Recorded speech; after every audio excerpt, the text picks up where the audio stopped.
The March 4th general election has been described as a two-horse race at the presidential level. What is clear in the race to State House, on the one hand, Odinga will lead ODM, and on the other, the Kenyatta-Ruto camp leads their newly unveiled coalition.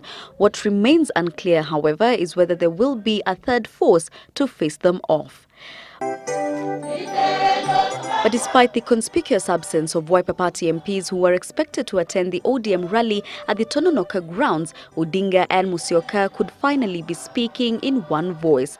The two, who were said to be meeting this evening, could finally have agreed, as sources say Musyoka could have bought into the idea of running alongside Odinga, and a revelation of the deal expected to be witnessed by the deadline Tuesday, by which instruments of coalition agreements must have been deposited with the Registrar of Political Parties. Sources, however, say it was agreed within the party at a meeting held Saturday evening that Wiper leaders would not attend the rally after it emerged that rebel MPs would counter the move by attending the TNA-URP rally in Nakuru. Talks have intensified between presidential aspirants who have previously maintained they would go it alone. And Sunday morning, such talks were on the day's agenda for UDF's Musalia Mudavadi, Kenya National Congress Peter Kenneth, and Party of Action's Raphael Tuju, before Mudavadi and Kenneth attended a church service together and Tuju attended another separately. We want to be able to craft a profile that will definitely excite the Kenyan people and see that these are Kenyans who are ready to offer a new chapter for the Kenyan people.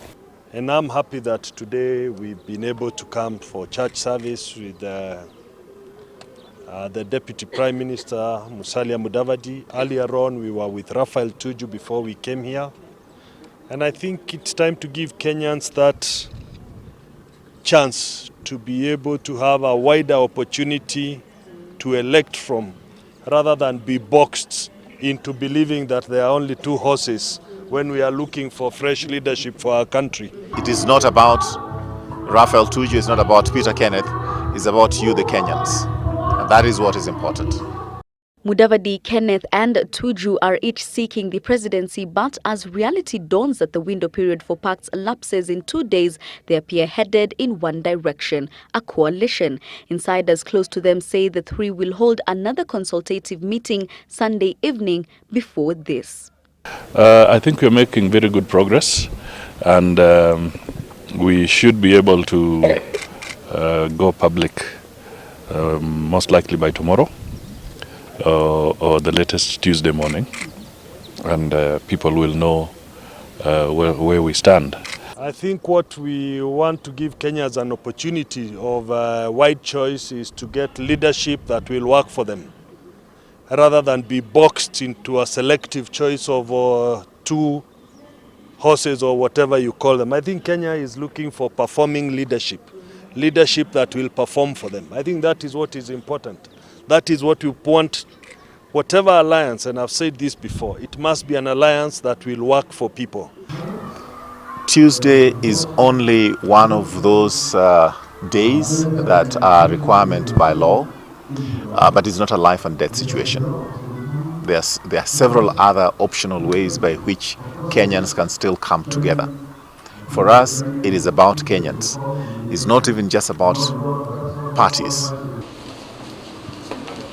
The talks that Musyoka has been holding with Mudavadi over a possible coalition could effectively be over, despite a meeting they were said to be expected to hold this evening. Presidential hopefuls from Western Kenya have also been engaging in talks to rally behind one of them to seek the presidency. Those conversations, however, said to be ongoing despite the ticking clock.